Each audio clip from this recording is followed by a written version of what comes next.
I want to teach you how to start a business online the right way so you'll be fine. I know that business can be really scary, but if you follow these steps, you'll feel really merry. I created this class so you don't have to worry. You can take this class while eating chicken curry. I believe in you. I believe in your success. And if you work really hard, you can be your very best. On this journey, just know you are not alone. Simply watch these videos and pick up the phone. Call me if you ever need a helping hand, because I'm Adaka Consulting is your biggest fan.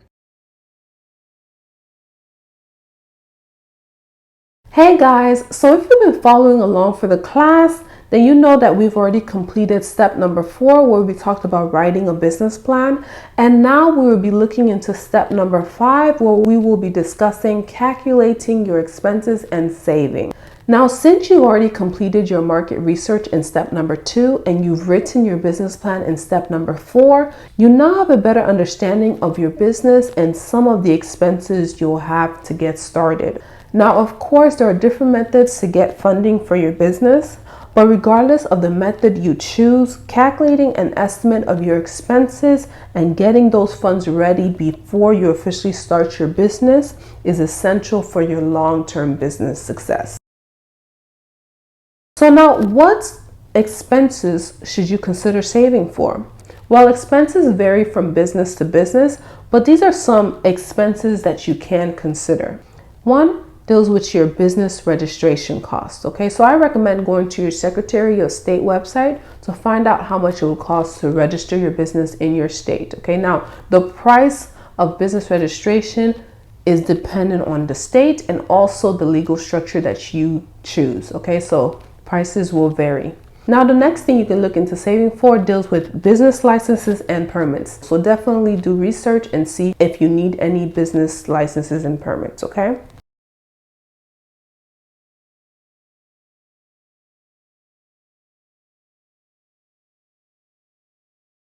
You can save for a lawyer depending on the type of business that you're creating. You can save for an accountant, an online bookkeeping service, or an in-person bookkeeping service. You can save for domain name costs, website costs, inventory costs, business equipment maintenance and repair costs, office space costs, office furniture and supply costs, business utility costs like the electric, gas, and water in your office, advertising and marketing costs. That, you know what, let me pause here. Saving for advertising and marketing costs is very, very, very, very, very, very important. Another thing you can save for are business cards, shipment supply costs like your packaging materials, postage fees, and etc. Your communication expenses. If you're going to have a business phone line, that will cost something. If you're going to have a professional email, that also has a cost. You may need to save for employee salaries, employee benefits, educational expenses for your employees. You may need to save for personal education for your business. For example, some people like to take courses or seminars to stay current on industry trends.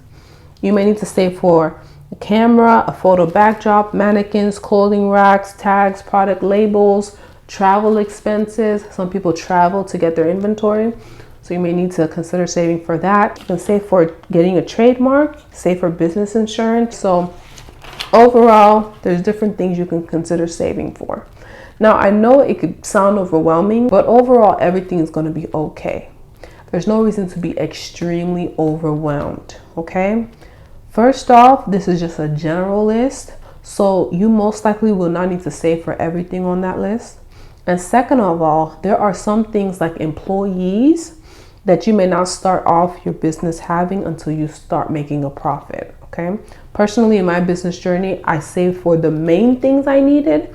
And then over time, as I started getting profit, I used the profit to reinvest back into my business and, get other things I needed for my business, okay? For example, you may not need to start off having an office space. You may decide to just work from home, and then gradually, as your business starts making a profit, then you decide to get an office space, okay? So overall, everybody has different needs when they start their business, and not everyone has access to the same amount of money. So just start according to your personal circumstance and business needs, and don't let this step overstress you, okay? If you need help with this step, you can book a call and we can go over your business type and also the rules in your state so we can figure out the recommended amounts that you need to save for your business based on any state rules and based on your personal circumstance.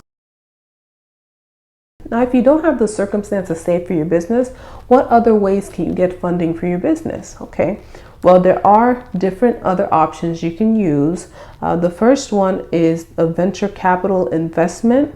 Okay, so a venture capital is normally offered in exchange for an ownership share and active role in the company. So it's different from a small business loan because it invests capital in return for equity rather than debt. If you choose this method, you should be prepared to give up some portion of control and ownership of your company in exchange for funding. Now, the next option I'm going to talk about is called crowdfunding. Now, crowdfunding raises funds for a business from a large number of people called crowdfunders. All right, so they're not really investors because they don't receive a share of your company and they don't expect any financial return, but they do typically expect some form of gift. You know, this gift can come in the form of a product from your business or in the form of a perk like meeting the owner. Now, every crowdfunding platform is different, so you definitely want to make sure to read the fine print before getting started. Now, another option you can consider is a small business loan. If you want an option where you get funding and you don't have to release or give any control of your business, you can consider a small business loan. With this option, your traditional business plan with documents like your expense sheet and financial projections for the next 5 years will definitely help you get this loan. So another option you can consider is a business grant. Now, people love business grants because you're basically getting money that you don't have to pay back. And business grants are usually issued or given out from a government agency or a private organization. And like I said, this is money you don't have to pay back, so there's no high risk involved, okay? Now, another method you can consider for funding is using a credit card. Another method is turning to your family and friends for capital or tapping into your 401k. Now, please note that some of these options have a high amount of risk, so it's important to do your research and learn about the pros and cons before selecting a funding source. If you're interested in business grants, I'll be sure to attach some links below of some business grants you can apply for to get funding for your business, okay? So now we're done discussing step number 5, where we talked about the different expenses you may have in your business so you can work towards saving or getting funding for them. In the next video for this class, I'll be discussing step number 6, which focuses on registering your business. So be sure to stay tuned for that. Ciao!